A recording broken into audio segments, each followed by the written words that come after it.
Chapter number 6 આનુવંશિકતાનો આણીની આધાર. આ પાઠની અંદર આપણે એક નવા પોઈન્ટ તરફ જઈ રહ્યા છીએ જેનું નામ છે ડીએનએ કુંતલનું પેકેજિંગ સમજાવો. ડીએનએ કુંતલનું પેકેજિંગ કરવું એટલે શું? તો આશરે 2.2 મીટર જેટલી લંબાઈ ધરાવતો સસ્તનનો જે ડીએનએ છે એને આપણે રંગસૂત્રમાં આયોજિત કરી દેવો છે. ડીએનએ ને સામા ફેરવી દેવો છે, રંગસૂત્ર સ્વરૂપે ફેરવવો છે. આ ઘટનાને શું કહી શકાય? ડીએનએ કુંતલનું પેકેજિંગ. પણ એના માટે તમે એક બાબત જરા ધ્યાનથી સમજી લો કે તમે જાણો છો કે ડીએનએ માં પોલીન્યુક્લિયોટાઇડની કેટલી શૃંખલા છે? 2. આ બંને શૃંખલા વચ્ચે કોણ ગોઠવાયેલું છે?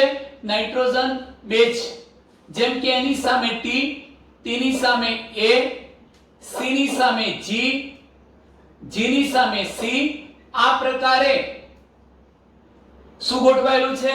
નાઇટ્રોજન બેઝ એટલે કે બેઝ પેર ગોઠવાયેલી છે. BP બેઝ પેર, નાઇટ્રોજન બેઝની જોડીઓ ગોઠવાયેલી છે. તમે એ પણ જાણો છો કે આ પાસેની બે નાઇટ્રોજન બેઝ જોડ વચ્ચે એટલે બેઝ પેર વચ્ચેનું અંતર કેટલું છે? તો એ અંતર, આ બંને વચ્ચેનું જે અંતર છે એ 0.34 નેનોમીટર છે. અંતર કેટલું થાય? 0.34 નેનોમીટર છે. હવે આપણે આ કેલ્ક્યુલેશનને ધ્યાનમાં રાખીને એક વાક્ય રચના લખીશું. જો તમે જાણો છો કે ડીએનએ માં પાસેના બેઝ પેર અથવા નાઇટ્રોજન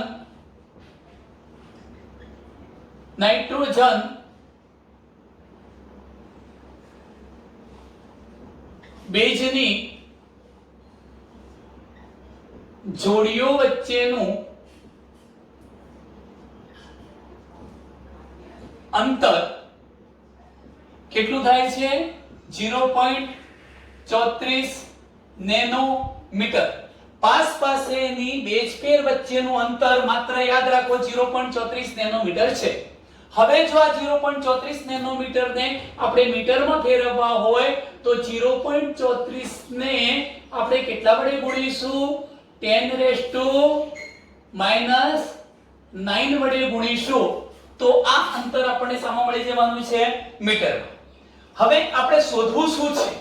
આપણે આ બાબત પરથી એવું શોધવું છે કે સસ્તન પ્રાણી, જેમાં આપણો પણ સમાવેશ થાય છે, આ સસ્તન પ્રાણીઓના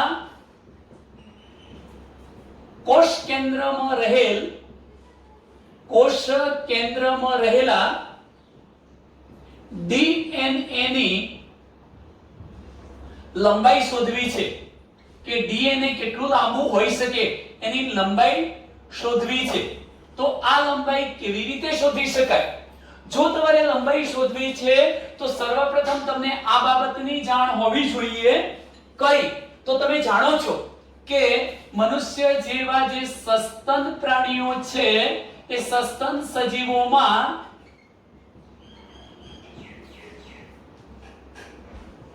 ડીએનએ માં, સસ્તન સજીવોના ડીએનએ માં કુલ કેટલા નાઇટ્રોજન બેઝની પેર આવેલી છે એ શોધવું પડે. આપણે જાણીએ છીએ એ માટે શું લખી શકીએ? 6.6 into 10⁻⁹ શું આવેલું છે? બેઝ પેર આવેલી છે. આ કેવી રીતે? તમને પ્રશ્ન એમ થશે કે અગાઉ તો 6.6 ની જગ્યાએ આપણે 3.3 into 10⁻⁹ બેઝ પેર લખતા હતા, પણ એ એકાકી ડીએનએ ની વાત હતી. એનો મતલબ એવો થયો કે ડીએનએ ની એકલ શૃંખલાની વાત હતી.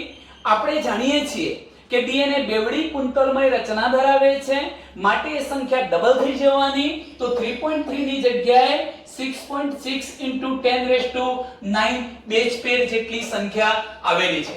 ચાલો, સસ્તન સજીવોના ડીએનએ માં બેઝ પેરની સંખ્યા 6.6 into 10⁻⁹ છે. તો હવે શું થાય? તમારે શું કરવાનું છે કે આ જે બેઝ પેરની સંખ્યા મળી એને કોના વડે ગુણવું છે? તો બે પાસની બેઝ પેરના અંતર વડે ગુણીશું તો આપણને ડીએ ની સળંગ લંબાઈ મળશે. ચલો આ રીતે વિચારીએ તો હવે જુઓ કે 0.34 into 10⁻⁹ આ શું છે? બે બેઝ પેર વચ્ચેનું અંતર છે. એને આપણે કોની સાથે ગુણીએ છીએ? તો 6.6 into 10⁻⁹ બેઝ પેર સાથે ગુણીએ છીએ. -9 +9 જતા રહેશે. હવે શું ઘટના બનવાની? તો 0.34 ને તમે 6.6 વડે ગુણશો તો આશરે અંદાજિત આ અંતર 2.2 સમથિંગ થોડું મળવાનું, પણ 2.2 મીટર જેટલી ડીએનએ ની શું મળશે તમને? લંબાઈ પ્રાપ્ત થાય છે. આમ આ એક ટૂંકા પ્રશ્નનો જવાબ આ થઈ શકે કે માનવ જેવા સસ્તન પ્રાણીઓમાં ડીએનએ ની લંબાઈ આશરે કેટલી હોઈ શકે? 2.2 મીટર જેટલી હોઈ શકે. મિત્રો તમે એ પણ જાણો છો કે જો આપણે સસ્તન પ્રાણીઓના લાક્ષણિક કોષ કેન્દ્રની વાત કરીએ છીએ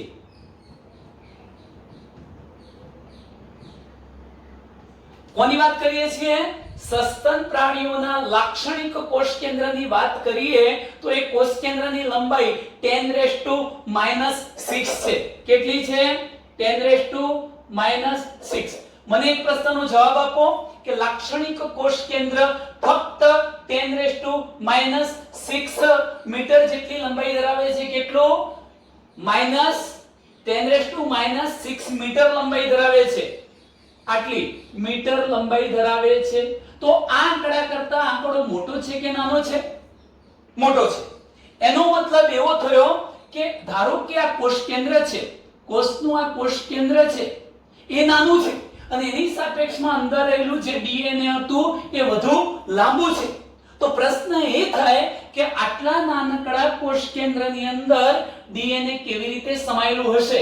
તો તમે એ પણ જાણો છો કે આ ડીએનએ નો જે લાંબો તંતુ હતો એ ખૂબ જ આંટીઘૂંટીની જેમ અસ્તવ્યસ્ત ગોઠવાયેલો હોય છે અને જેને આપણે રંગસૂત્ર દ્રવ્ય એવું નામ આપીએ છીએ. શું નામ આપીએ છીએ? રંગસૂત્ર દ્રવ્ય. તમે આ વખતે એવી અપેક્ષા ન રાખી શકો કે અહીંયા રંગસૂત્રો સ્પષ્ટ જોવા મળી શકતા નથી. કેમ નથી મળતા? કારણ કે મેં તમને કહ્યું કે લાક્ષણિક સસ્તન પ્રાણીઓના કોષના કોષ કેન્દ્રની જે લંબાઈ છે એ ઓન્લી 10⁻⁻6 મીટર છે અને એની સાપેક્ષમાં એની અંદર રહેલું જે ડીએનએ છે એ ડીએનએ ની લંબાઈ 2.2 મીટર જેટલી છે અને છતાં પણ આ જે ડીએનએ છે એ ખૂબ જ ગુંચળાકારે રંગસૂત્ર દ્રવ્ય સ્વરૂપે કોષની અંદર અથવા કોષ કેન્દ્રની અંદર ગોઠવાયેલું હોય છે. ચાલો મિત્રો એવી વાત આપણે હવે એક બીજા નંબરની એક બીજો ટૂંકો પ્રશ્ન પણ આપણે જોઈ લઈએ છીએ કે જો ઇસ્ચેરેસિયા કોલાઈમાં ડીએનએ ની લંબાઈ 1.36 મિલીમીટર હોય તો ઈ કોલાઈમાં બેઝ જોડની સંખ્યા કેટલી થાય? પ્રશ્ન શું છે કે જો ઇસ્ચેરેસિયા કોલાઈમાં ડીએનએ ની લંબાઈ કેટલી હોય? 1.36 mm હોય તો લખું છું અહીંયા કે જો ઇસ્ચેરેસિયા કોલાઈ નામના બેક્ટેરિયામાં ડીએનએ ની લંબાઈ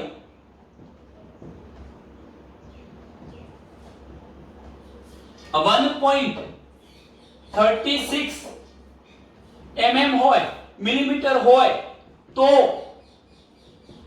તેમાં બેઝ પેર એટલે નાઇટ્રોજન બેઝની જોડીઓ કેટલી હશે? બેઝ પેરની સંખ્યા કેટલી હોય? આ કેલ્ક્યુલેટ કેવી રીતે કરી શકાય? એના માટે તમારે યાદ રાખવાનું છે કે આપણી જોડે શું છે? 1.36 મિલીમીટર જેટલી લંબાઈ ડીએનએ ની આપેલી છે. જો મારે એને મીટરમાં ફેરવવા હોય તો મારે શું કરવું પડે? 1.36 into 10⁻⁻, શું કરવું પડશે? -3. જો 10⁻⁻3 કરીશ તો એનો મતલબ કે આ લંબાઈ 1.36 into 10⁻⁻3 મીટરમાં તમને પ્રાપ્ત થઈ. હવે તમારે શોધવું શું છે? તો બેઝની સંખ્યા શોધવી છે. એના માટે તમારે શું કરવાનું કે આ સંખ્યાને કોના વડે આપણે ભાગીશું? તો આ સંખ્યાને આપણે ભાગીશું બે 5 ની બેઝ પેર વચ્ચેના અંતર વડે. બે 5 ની બેઝ પેર વચ્ચેનું અંતર કેટલું છે? 0.34 into 10⁻⁻9 છે. ચલો શું ઘટના બને? જવાબ તમને શું મળે કે -9 -3 એટલે +6 થઈ જવાનું. શું થશે? +6 એટલે અહીંયા 10⁻6 તમને મળ્યું. ઇન્ટુ તમે જુઓ તો 1.36 ભાગાકારમાં 0.34 કરશો. 1.36 ને 0.34 વડે ભાગીશું તો આ સંખ્યા તમને 4 મળવાની. એનો મતલબ 4 into 10⁻6 બેઝ પેર સંખ્યા તમને શામાં પ્રાપ્ત થવાની છે? ઈ કોલાઈ નામના બેક્ટેરિયામાં. ફરી કહી દઉં છું કે જો ઇસ્ચેરેસિયા કોલાઈ બેક્ટેરિયામાં ડીએનએ ની લંબાઈ આપેલી હોય જેમ કે 1.36 મિલીમીટર હોય તો તેમાં બેઝ પેર એટલે આ નાઇટ્રોજન બેઝની જોડીઓની સંખ્યા કેટલી છે એ શોધવી છે. તો શું કરી શકાય? 1.36 મિલીમીટર ને મીટરમાં ફેરવવા માટે તમે એને into 10⁻³ વડે ગુણો છો. ભાગાકારમાં બે બેઝ પેર વચ્ચેનું અંતર લો છો. અંતર કેટલું છે? 0.34 into 10⁻⁹. તો તમને આંકડો કેટલો મળવાનો? 4 into 10⁻6 બેઝ પેર સંખ્યા તમને કોની મળવાની? ઈ કોલાઈમાં નાઇટ્રોજન બેઝની જોડીઓ. હવે મિત્રો તમે આ બાબત પણ જાણતા હશો કે આદિકોષ કેન્દ્રીય સજીવ ધારો કે કોણ? ઇસ્ચેરેસિયા કોલાઈ નામના બેક્ટેરિયા. તો આદિકોષ કેન્દ્રીય ઈ કોલાઈમાં સુવિકસિત કોષ કેન્દ્રનો અભાવ હોય છે. એટલે સુવિકસિત કોષ કેન્દ્ર હોતું નથી. જેમ કે આપણે એવું કહી શકીએ આદિ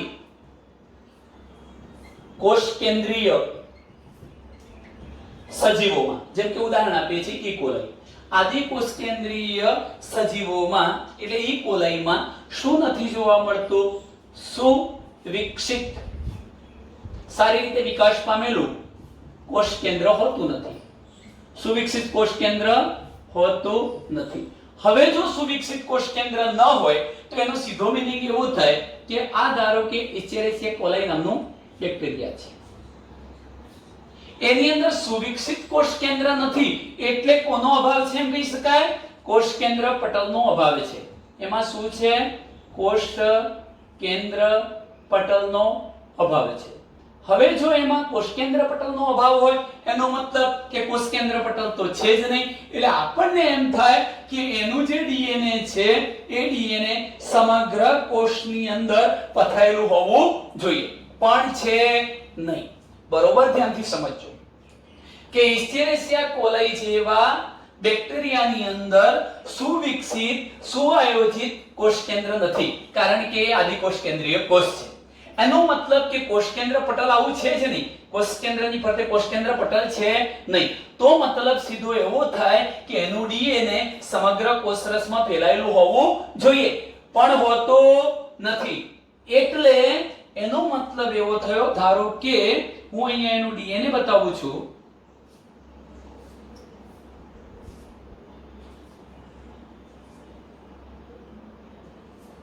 તમે જોઈ શકો છો કોષના કોઈ એક ચોક્કસ વિસ્તારમાં એનું ડીએનએ જોવા મળે છે.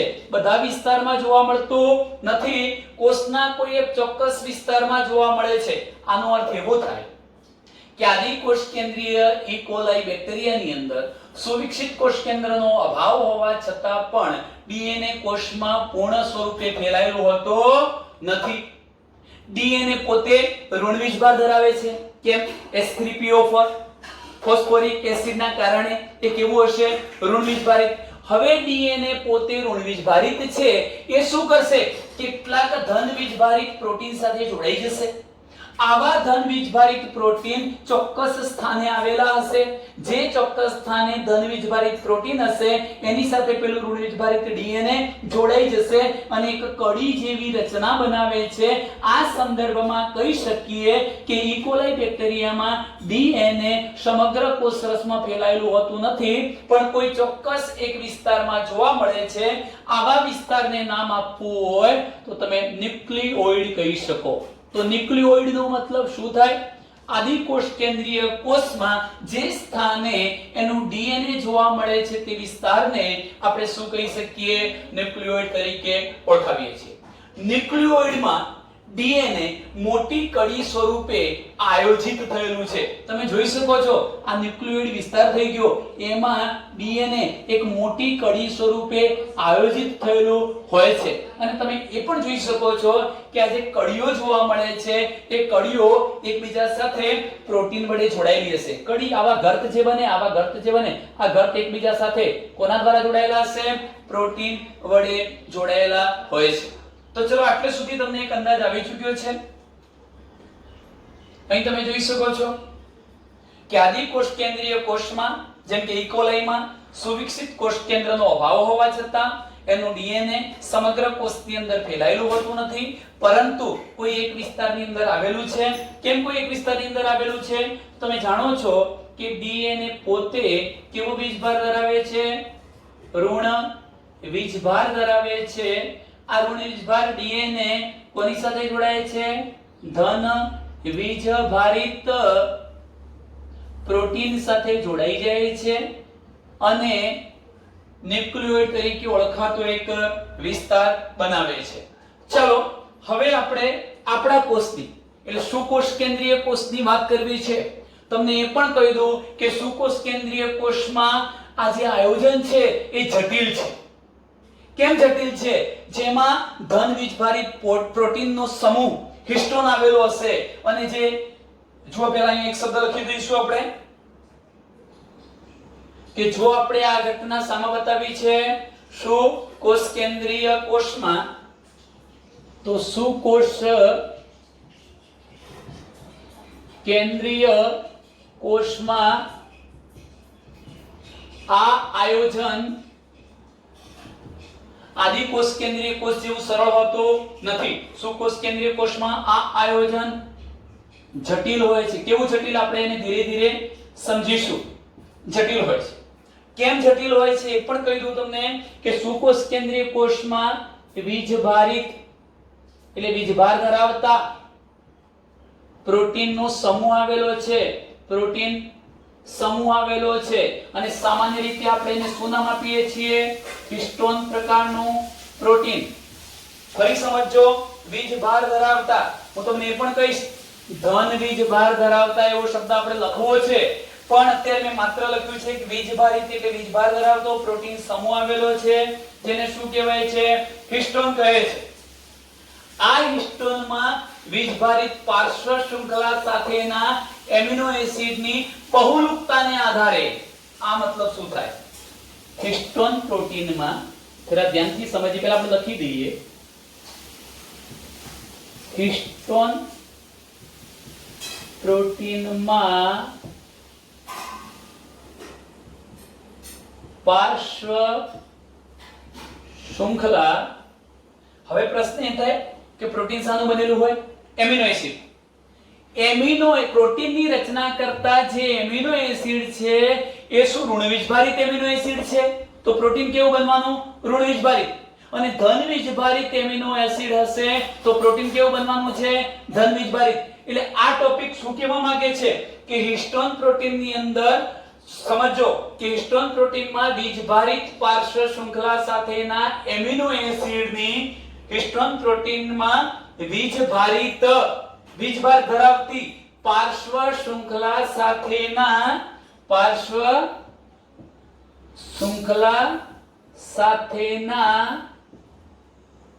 એમિનો એસિડની બહુલકતાના આધારે વીજભાર નક્કી થાય છે. આનો સાદો અર્થ એવો થાય કે હિસ્ટોન નામનું જે પ્રોટીન છે એ પ્રોટીન બનેલું શાનું છે? Amino acid. હવે જો એમિનો એસિડની રચનામાં આવેલા હવે જે એમિનો એસિડની રચનામાં જો ધન વીજભારિત એમિનો એસિડ હશે, કેવા? ધન વીજભારિત. તો હિસ્ટોન પ્રોટીન પોતે કેવું થઈ જવાનું? ધન વીજભારિત. પણ એમાં માની લો કે ઋણ વીજભાર ધરાવતા, એનો મતલબ કે અમ્લીય એમિનો એસિડ હશે તો એ પ્રોટીન કેવું બની જવાનું છે? ઋણ વીજભારિત બનવાનું છે. તમને પ્રશ્ન એ થશે કે હિસ્ટોન પ્રોટીનમાં પાર્શ્વ શૃંખલા, પ્રોટીનની પાર્શ્વ શૃંખલા, પ્રોટીન બનેલું શાનું છે? Amino acid.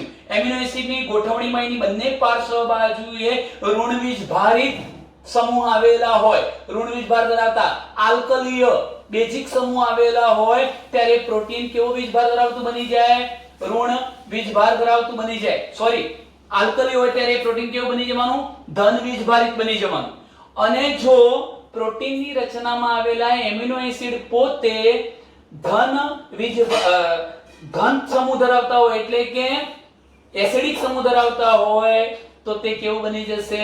ઋણ વીજભારિત બનશે. તો આટલો પોઈન્ટ તમને ખબર પડી હશે કે હિસ્ટોન પ્રોટીનમાં જે પાર્શ્વ શૃંખલા આવેલી છે એમિનો એસિડની બનેલી, એ શૃંખલામાં કયા એમિનો એસિડ ગોઠવાયેલા છે? બહુલકતા એટલે કયા એમિનો એસિડનું પ્રમાણ વધુ છે? શું એસિડિક એમિનો એસિડનું પ્રમાણ વધુ છે કે બેઝિક એમિનો એસિડનું પ્રમાણ વધુ છે? એના આધારે પ્રોટીનનો વીજભાર નક્કી થાય છે. જો આલ્કલીય વધુ હશે તો પ્રોટીન કેવું થઈ જવાનું? ધન વીજભારિત. અમ્લીય વધુ હશે તો પ્રોટીન કેવું થઈ જવાનું? ઋણ વીજભારિત. હવે તમે જુઓ કે આ હિસ્ટોન પ્રોટીન સામાન્ય રીતે સસ્તનમાં ધન વીજભારિત કેમ હોય છે? તો એના માટે એક તમને કારણ આપું છું.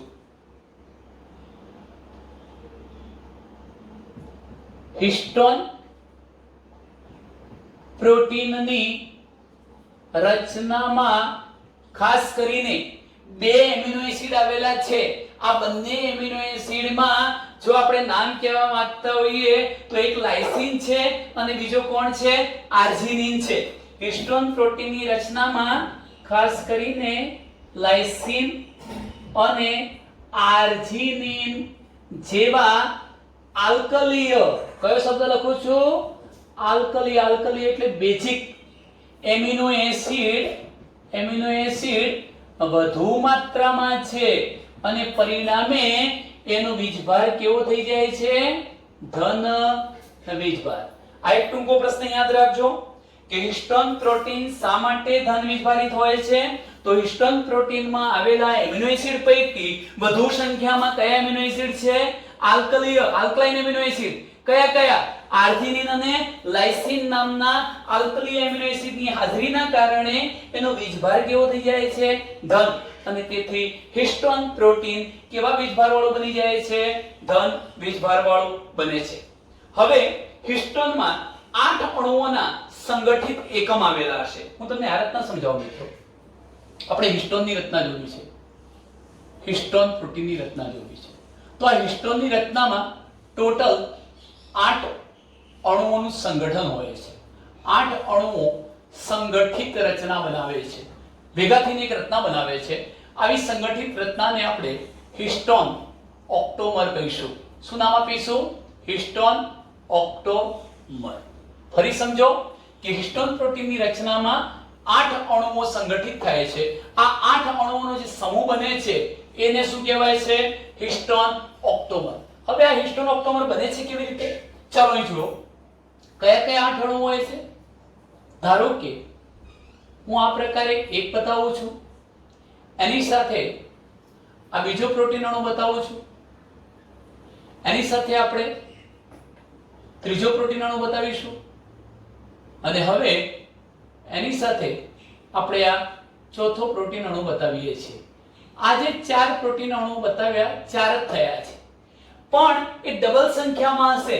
આના જેવો એક બીજો હશે, આના જેવો એક બીજો, આના જેવો એક બીજો અને આના જેવો એક બીજો. હું બતાવું છું. જેમ કે આ પ્રકારે મેં રચના બતાવી છે, તમે જોઈ શકો છો. અહીંયાથી હું રચના બતાવું છું. આ પ્રકારની રચના બતાવું. એનો મતલબ એ થાય, તમે 3D ઇમેજમાં જોઈ શકશો કે આ અણુઓ કુલ સંખ્યા કેટલી છે? 8. હવે આ 8 કયા છે? તો H2A પણ 2 છે, H2B પણ 2 છે, H4 પણ 2 છે અને H3 પણ 2 છે. H2A અને H2B. ચાલો લખું છું. H2A H2B.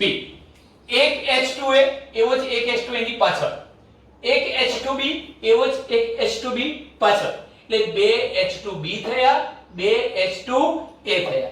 એવી રીતે અહીં જુઓ H4 આ એક, બીજો H4 એની પાછળ, H3 એક અને H3 પાછળ એક બીજો પાછળ. આમ તમે સંખ્યા જોઈ જુઓ તો તમને બે કોણ મળવાના, H2A મળવાના, પ્લસ તમને બે H2B મળવાના, પ્લસ એની સાથે બે કોણ હશે H4 હશે અને એની સાથે બે કોણ હશે H3. 2 4 6 અને 8 અણુઓ ભેગા થાય છે ત્યારે બનતી રચનાને આપણે હિસ્ટોન ઓક્ટોમર એવું નામ આપીશું. હિસ્ટોન ઓક્ટોમર. જો આપણે આપણી બુક પ્રમાણે વિચારવા જઈએ છીએ તો એને આ રીતે દોરી શકાય. જેમ કે હું અહીંયા બતાવું છું, એક આ પ્રકારનો મેં અણુ બતાવી દીધો મોટો, હું એને નામ આપી દઉં છું હિસ્ટોન ઓક્ટોમર. આ કયો અણુ થઈ ગયો? હિસ્ટોન ઓક્ટોમર. લખી દઈએ છીએ હિસ્ટોન ઓક્ટોમર. તમારે એવું સમજવાનું છે કે આ હિસ્ટોન ઓક્ટોમર ની અંદર 1 2 3 4 5 6 7 8 અણુઓ ભેગા થયેલા છે. 8 અણુઓના સંગઠિત થી અથવા 8 અણુઓના સંગઠનથી બનતી રચના એટલે કોણ કહેવાય? હિસ્ટોન ઓક્ટોમર તરીકે આપણે ઓળખાવીશું. હવે ઋણ વીજભાર ધરાવતો જે ડીએનએ હતો એ શું કરશે? ધન વીજભારિત હિસ્ટોન ઓક્ટોમર સાથે વીંટળાઈ જાય છે અને જે રચના બનવાની એને શું કહેવાય? ન્યુક્લિયોસોમ કહેવાય. તો આ બાબત વિચારજો. ધારો કે હું અહીંયા એક રચના બતાવું છું,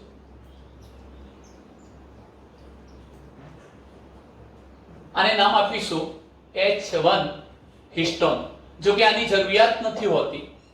આ માત્ર શાના માટે હોય છે? તો ડીએનએ ના તંતુને એકબીજા સાથે જકડી રાખવા માટેનું આ એક પ્રોટીન છે, એને આપણે H1 હિસ્ટોન તરીકે ઓળખાવીશું. પણ હવે હું જે રચના બતાવું છું એને જરા ધ્યાનથી સમજજો.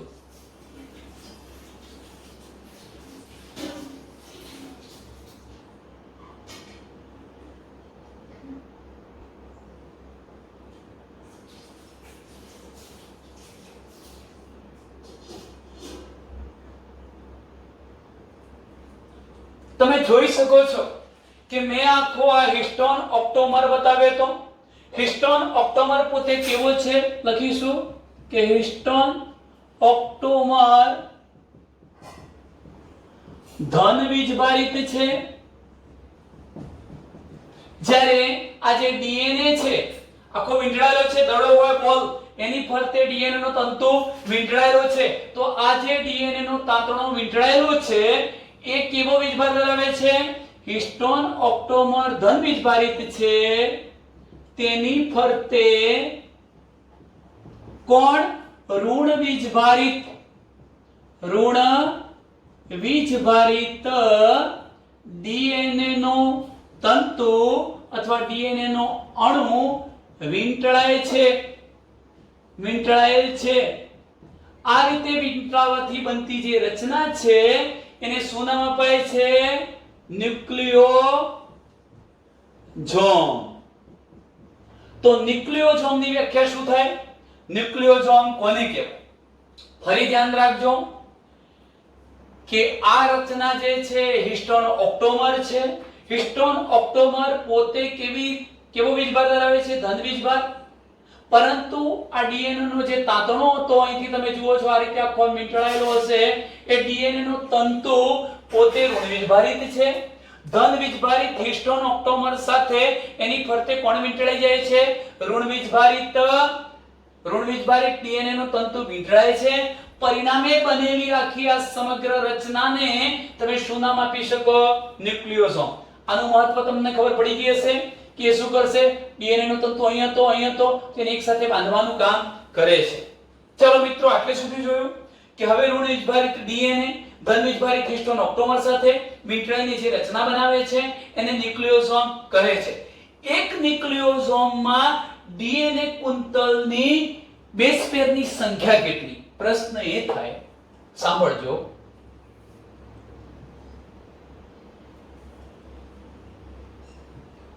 એક આ ન્યુક્લિયોસોમ બન્યું છે, ખાલી એક જ. એક ન્યુક્લિયોસોમમાં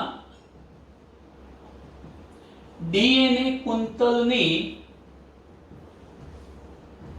બેઝ પેર કેટલી, નાઇટ્રોજન બેઝની જોડીઓ કેટલી, બેઝ પેરની સંખ્યા કેટલી, તો આ સંખ્યા છે 200 બેઝ પેર. આપણે ટૂંકો પ્રશ્ન યાદ રાખીશું.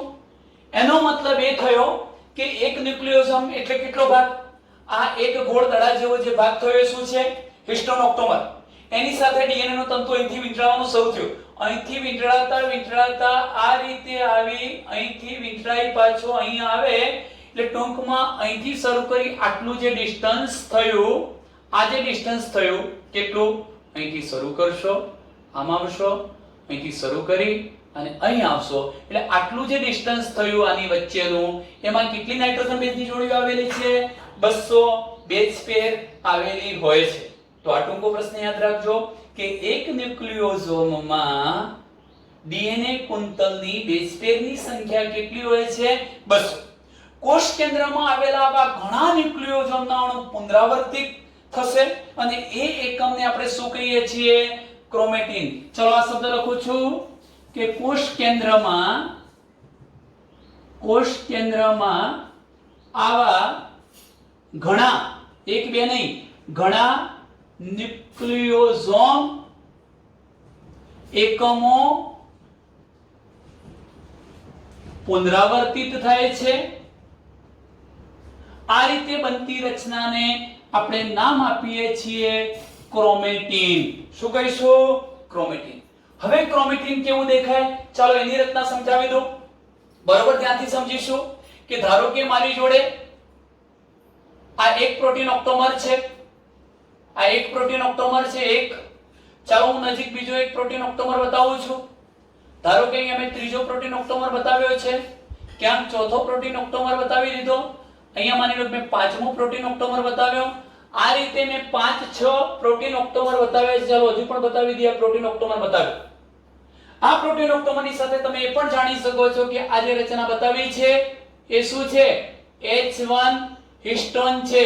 કોણ છે, H1 હિસ્ટોન, કે જેનું કામ છે કે ન્યુક્લિયોસોમમાં જે ડીએનએ નો તાંતણો હતો એને એકબીજા સાથે જકડી રાખવું, આ H1.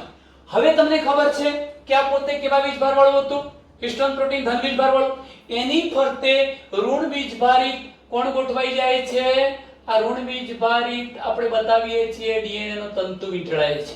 અને ત્યારે બનતી રચનાને આપણે શું નામ આપ્યું હતું, ન્યુક્લિયોસોમ. આ એક ન્યુક્લિયોસોમ થયો, અહીં તમે જોઈ શકો છો કે આ બીજો ન્યુક્લિયોસોમ થયો, અહીં તમે જોઈ શકો છો આ ત્રીજા પ્રકારનો ન્યુક્લિયોસોમ થયો, આ ચોથો ન્યુક્લિયોસોમ, પાંચમો ન્યુક્લિયોસોમ, આ રીતે આ છઠ્ઠો ન્યુક્લિયોસોમ.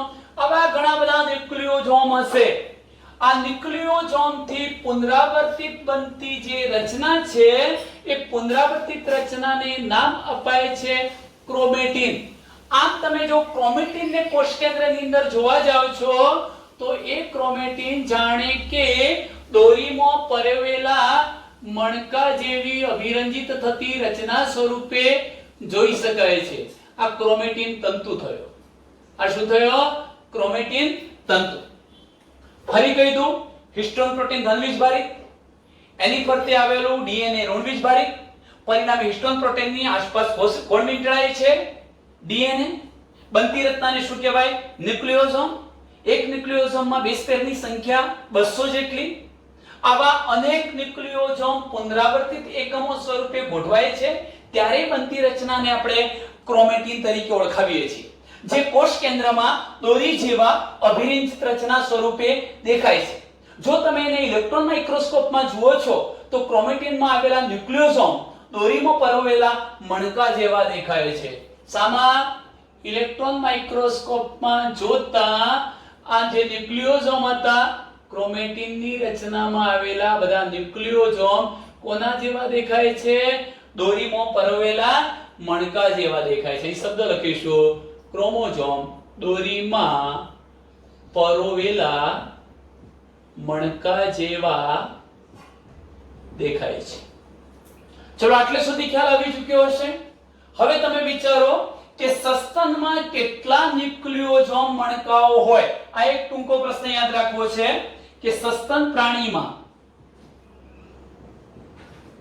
સસ્તનમાં આવા કેટલા ન્યુક્લિયોઝોમ હોય, સસ્તનમાં કેટલા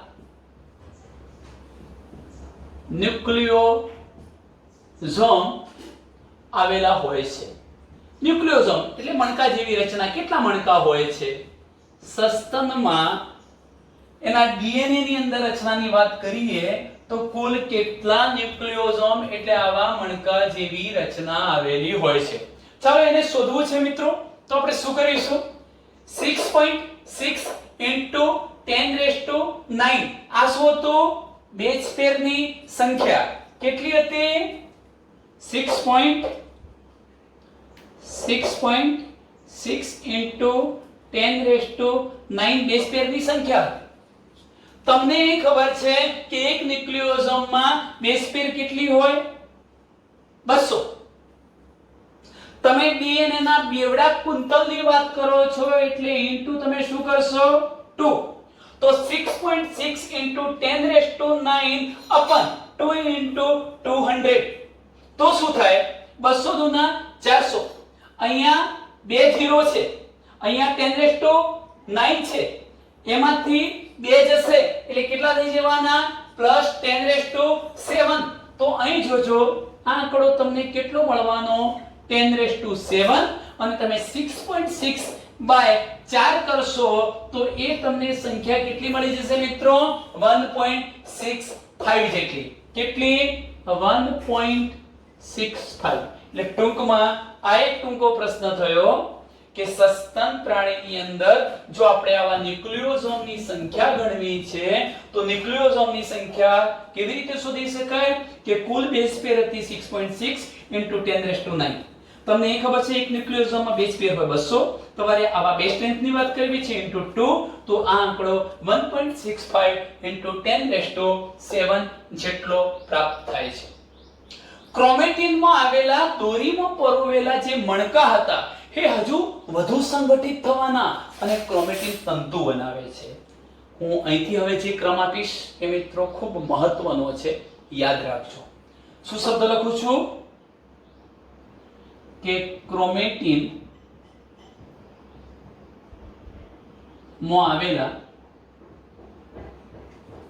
દોરી જેવા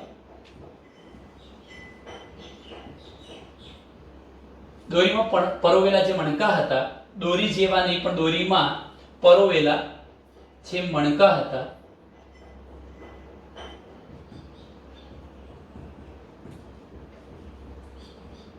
શું નામ આપ્યું તો આપણે એને?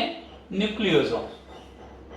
ન્યુક્લિયોઝોમ વધુ સંગઠિત થાય છે. વધુ સંગઠિત થાયનો મતલબ શું?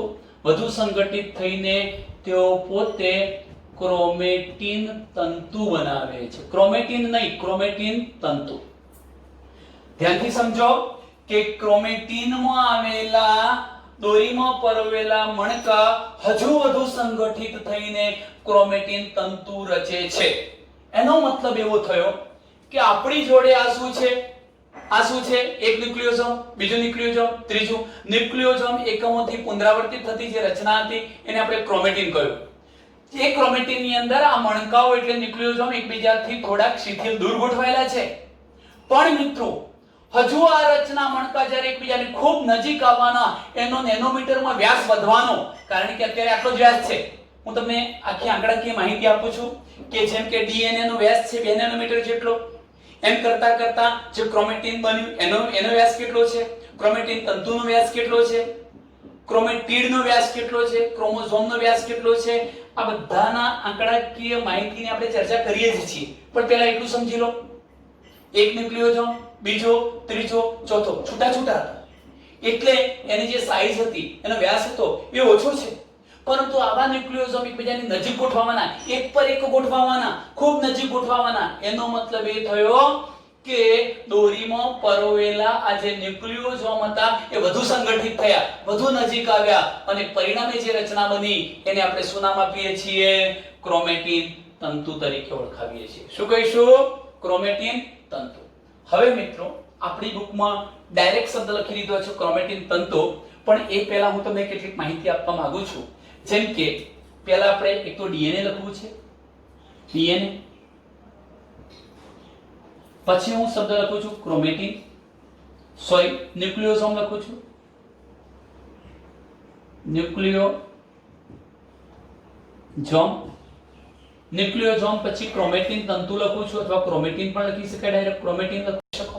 એના પછી હું સોલેનોઇડ શબ્દ લખું છું. ક્રોમેટિન તંતુ પછી કયો શબ્દ લખીશું? સોલેનોઇડ. સોલેનોઇડ. ચલો, સોલેનોઇડ પછીનો શબ્દ જે છે એને આપણે ન્યુક્લિયોસોમ તંતુ પછી સોલેનોઇડ, અને સોલેનોઇડ પછી કોણ આવે છે? ક્રોમેટિન તંતુ. અહીંયા એક ભૂલ થઈ છે, જો ડીએનએ પછી કોણ આવ્યું? ન્યુક્લિયોસોમ આવશે. ડીએનએ પછી ન્યુક્લિયોસોમ તંતુ આવી ગયું, એના પછી શું આવવાનું? સોલેનોઇડ. એટલે આપણે ક્રોમેટિન તંતુ પછી લખીશું. એ પહેલા બનતી રચના શું છે? સોલેનોઇડ છે. તો ત્રણ શબ્દો થયા. જો એક ડીએનએ, તમને ખબર છે ડીએનએ પોતે, પછી આ ડીએનએ જ્યારે એની ફરતે વીંટળા ત્યારે બનતી રચના શું હતી? ન્યુક્લિયોસોમ. ન્યુક્લિયોસોમમાં થોડીક વધુ સંગઠિત રચના, એને આપણે શું નામ આપીશું? સોલેનોઇડ કહીશું. સોલેનોઇડ પછી આવે છે ક્રોમેટિન તંતુ. જ્યારે વધુ સંગઠિત થશે એટલે ક્રોમેટિન તંતુ બનવાનો છે. ક્રોમેટિન તંતુ. ક્રોમેટિન તંતુ પછી ક્રોમેટિડ બનવાનું છે, અને ક્રોમેટિડ પછી ક્રોમોઝોમ બનવાનું. ક્રોમોઝોમ એટલે રંગસૂત્ર. ક્રોમોઝોમ રંગસૂત્ર બનવાનું છે. હું આ બધાનો એકવાર વ્યાસ લખી દઉં છું. ચાલો, ડીએનએ પોતે 2 નેનોમીટર વ્યાસ ધરાવતું હોય છે. 2 નેનોમીટર વ્યાસ કોનો છે? ડીએનએ નો. એના પછી હું ન્યુક્લિયોસોમનો વ્યાસ લખું છું 10 નેનોમીટર. ન્યુક્લિયોસોમ પછી આપણે વાત કરી રહ્યા છીએ સોલેનોઇડ તંતુની. આ સોલેનોઇડ જો બન્યો એ 30 નેનોમીટર વાળો છે. સોલેનોઇડ કેટલા વાળું છે? 30 નેનોમીટર.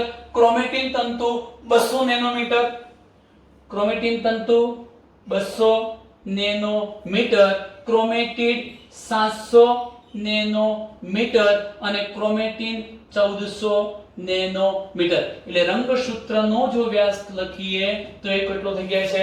1400 નેનોમીટર. હવે તમે આટલી રચના જુઓ.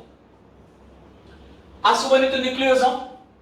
આવા ન્યુક્લિયોસોમ એકમો સંગઠિત તો થયા છે, બહુ નજીક નથી આવ્યા. ત્યારે બનતી રચનાને આપણે શું કહ્યું? ત્યારે બનતી રચનાને શું કહ્યું? સોલેનોઇડ. એટલે જુઓ, ડીએનએ નો એકલો તાંતણો, એનો વ્યાસ કેટલો હતો? માત્ર 2 નેનોમીટર. પણ જ્યારે એ હિસ્ટોન પ્રોટીનની ફરતે વીંટળાયું ત્યારે એનો વ્યાસ કેટલો થયો ન્યુક્લિયોસોમનો? 10 નેનોમીટર. આવા ન્યુક્લિયોસોમ એકબીજાથી નજીક આવ્યા એટલે ઉપરાઉપરી ગોઠવાયા હશે 30 નેનોમીટર. આવા ઘણા બધા ન્યુક્લિયોસોમ વધુ સંગઠિત થઈ ગયા એટલે ક્રોમેટિન તંતુ બની ગયો. એક પર એક એટલે 200 નેનોમીટર જેટલો વ્યાસ થઈ ગયો.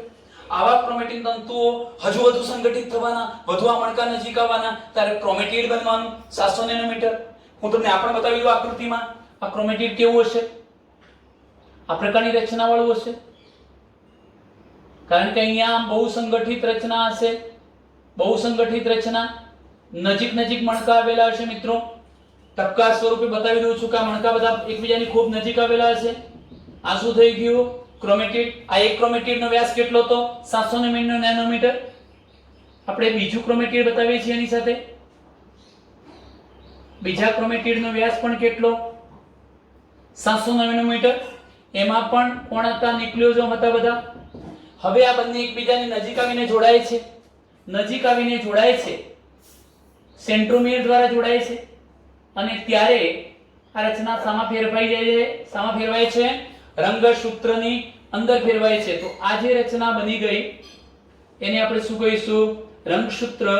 અહીંયા ડીએનએ નું આ પ્રકારે પેકેજિંગ થાય છે એમ આપણે કહી શકીએ. બરોબર, ધ્યાનથી ઘટનાને સમજજો. કેટલાક શબ્દો કહી દઉં છું.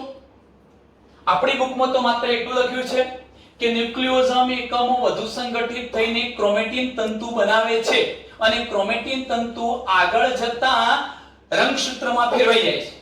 આ રંગસૂત્રમાં ફેરવાની જે ઘટના છે ક્યારે જોવા મળે છે? ભાજનાવસ્થા દરમિયાન. કારણ કે તમને ખબર છે કે ભાજનાવસ્થા દરમિયાન રંગસૂત્રો સ્પષ્ટ 2 એકલ સૂત્ર અને એક સેન્ટ્રોમિયર ધરાવતા હોય છે. બાકીના કોઈ જ મુદ્દાનો ઉલ્લેખ કરેલો નથી. પણ આપણે શું સમજીશું? ન્યુક્લિયોસોમ પછી સોલેનોઇડ સૂત્ર બને, સોલેનોઇડ સૂત્ર વધુ સંગઠિત થતા ક્રોમેટિન તંતુ બને, એ હજુ વધુ નજીક સંગઠિત થતા કોણ બને છે? ક્રોમેટિડ બને છે. અને ક્રોમેટિડ વધુ સંગઠિત થતા ક્રોમોઝોમ એટલે રંગસૂત્ર બને છે. 1400 નેનોમીટર વ્યાસ ધરાવતું આ પ્રકારે રંગસૂત્ર સર્જાય છે. મિત્રો, હવે એક છેલ્લા મુદ્દાની મારે ચર્ચા કરવી છે કે ઉચ્ચ સ્તરે ક્રોમેટિનના પેકેજિંગ માટે, ચલો આ મુદ્દાને આપણે થોડો કાઢી દઈશું, અહીં જરા ધ્યાન રાખજો. ઉચ્ચ સ્તરે ક્રોમેટિનના પેકેજિંગ માટે એ તમે જોઈ શકો છો કયો શબ્દ છે કે ઉચ્ચ સ્તરે ક્રોમેટિનના વધુ પેકેજિંગ માટે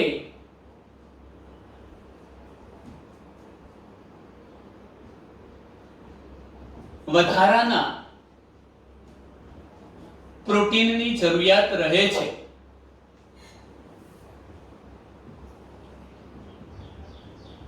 આનો અર્થ એવો થાય કે ક્રોમેટિન તંતુ તો બની ચૂક્યો છે, પણ જો મારે ક્રોમેટિનમાંથી ક્રમશઃ શું બનાવવું હોય? ક્રોમેટિડ ક્રોમોઝોમ આ બનાવવું હોય તો એને કહેવાય ઉચ્ચ સ્તરે. એટલે ક્રોમેટિનમાંથી રંગસૂત્ર બનાવવું છે એને કહેવાય છે ઉચ્ચ સ્તરે. ઉચ્ચ સ્તરે શબ્દ સાંભળજો, ઉચ્ચ સ્તરે ક્રોમેટિનના પેકેજિંગ માટે વધારાના પ્રોટીનની જરૂર પડે છે, જેને સામૂહિક રીતે નોન હિસ્ટોન ક્રોમોસોમલ પ્રોટીન NHC કહે છે. શું કહેવાય છે? NHC. આ ટૂંકો પ્રશ્ન પૂછાતો હોય છે. નોન હિસ્ટોન ક્રોમોઝોમ અથવા ક્રોમોઝોમલ પ્રોટીન. ફરી સમજો કે જો ક્રોમેટિન તંતુમાંથી આપણે વધુ સંગઠન કરવું છે અને રંગસૂત્ર બનાવવું છે તો ઉચ્ચ સ્તરે ક્રોમેટિનના પેકેજિંગ માટે વધારાના પ્રોટીનની જરૂરિયાત હતી. આજે વધારાના પ્રોટીન સમૂહની જરૂર પડવાની હતા જ. હિસ્ટોન પ્રોટીન તો હતા, પણ વધારાના બિન હિસ્ટોન પ્રોટીન, હિસ્ટોન સમૂહ ન હોય તેવા પ્રોટીન, બિન હિસ્ટોન પ્રોટીનની પણ જરૂર પડવાની. ત્યારે તેવા પ્રોટીન સમૂહને શું કહેવાય છે? નોન હિસ્ટોન ક્રોમોઝોમલ પ્રોટીન NHC એવું આપણે કહી શકીએ. લાક્ષણિક કોષ કેન્દ્રમાં લાક્ષણિક કોષ કેન્દ્રમાં ક્રોમેટિન બે રીતે ગોઠવણી ધરાવે છે. લાક્ષણિક કોષ કેન્દ્ર જો જુઓ તો ક્રોમેટિનની ગોઠવણી તમને બે પ્રકારની જોવા મળશે. એક પ્રકારની જે ગોઠવણી છે એ શિથિલ ગોઠવણી છે. ક્રોમેટિન શિથિલ ગોઠવણી ધરાવે છે અને પરિણામે એ આછો અભિરંજિત થતો વિસ્તાર છે. વધુ ઘટ અભિરંજિત ન થાય, આછો અભિરંજિત થતો વિસ્તાર, અને એને આપણે નામ આપીએ છીએ યુક્રોમેટિન. આ મહત્વનો શબ્દ છે, યુક્રોમેટિન. પરંતુ કોષના કોષ કેન્દ્રમાં જે ક્રોમેટિન ગાઢ રીતે ગોઠવાયેલું છે, સઘન ગોઠવણી ધરાવે છે, સઘન નજીક ગઠણ ગીચ ગોઠવણી ધરાવે છે, અને જે ગાઢ અભિરંજિત એટલે વધુ અભિરંજિત થાય છે, ગાઢ અભિરંજિત થાય છે, એવા ક્રોમેટિનને હિટરો ક્રોમેટિન તરીકે આપણે ઓળખાવીએ છીએ. ફરી શબ્દ સાંભળજો કે જો આપણે લાક્ષણિક કોષનું કોષ કેન્દ્ર લઈએ, કોઈ પણ એક કોષનું આ કોષ કેન્દ્ર લઉં છું, તો એમાં આ ક્રોમેટિન તંતુ કેવી ગોઠવણી ધરાવે છે, તો આ પ્રકારની હું ગોઠવણી બતાવું છું, તમે જોઈ શકો છો. આ એકદમ ગીચ ગોઠવણી, પછી આ શિથિલ ગોઠવણી, પછી આ ગીચ શિથિલ ગોઠવણી, શિથિલ ગીચ શિથિલ ગીચ, પછી ગીચ શિથિલ ગીચ, આવી ગોઠવણી ધરાવે છે. સાંભળજો કે લાક્ષણિક કોષના કોષ કેન્દ્રમાં ક્રોમેટિન બે પ્રકારે ગોઠવાયેલું જોવા મળે છે. કેટલોક વિસ્તાર એવો હશે કે જેમાં ક્રોમેટિન શિથિલ ગોઠવણી ધરાવશે, આછો અભિરંજિત થતો ભાગ એને યુક્રોમેટિન કહેવાય, અને જે ક્રોમેટિન ગાઢ રીતે ગોઠવાયેલું છે અને ઘેરા એટલે વધુ પડતું અભિરંજિત થતો વિસ્તાર હશે, ઘેરો અભિરંજિત થતો વિસ્તાર હશે અને હિટ્રોક્રોમેટિન કહે છે. એમાંથી આ યુક્રોમેટિન એ પ્રત્યાંકન માટે સક્રિય ભાગ છે. એનો મતલબ આ જે યુક્રોમેટિન હતું શિથિલ ગોઠવણી ધરાવતો ભાગ એ પ્રત્યાંકન પામવા માટે સક્રિય. પ્રત્યાંકન એટલે શું? ડીએનએ માંથી મેસેન્જર આરએનએ બનાવવું એને ટ્રાન્સક્રિપ્શન પ્રત્યાંકન કહેવાય. અને તો જ પ્રોટીન બને. યાદ રાખજો. તો ખરેખર લક્ષણો નિર્માણ કરવા છે, પ્રોટીન બનાવવું છે, કોડિંગ કરવું છે, મેસેન્જર આરએનએ બનાવવું છે, તો એના માટે કયું ક્રોમેટિન જવાબદાર છે? શિથિલ ગોઠવણી ધરાવતું યુક્રોમેટિન સક્રિય છે. પરંતુ હિટ્રોક્રોમેટિન એ પ્રત્યાંકન કરતું નથી. પ્રત્યાંકન માટે તે પોતે કેવું હોય છે? નિષ્ક્રિય હોય છે. ચલો મિત્રો, અહીં સુધીની જે રચના આપણે જોઈ એ ટોપિક છે ડીએનએ કુંતલનું પેકેજિંગ. અહીંયા આપણે આપણા ટોપિકની પૂર્ણાહુતિ કરીએ છીએ. અસ્તુ.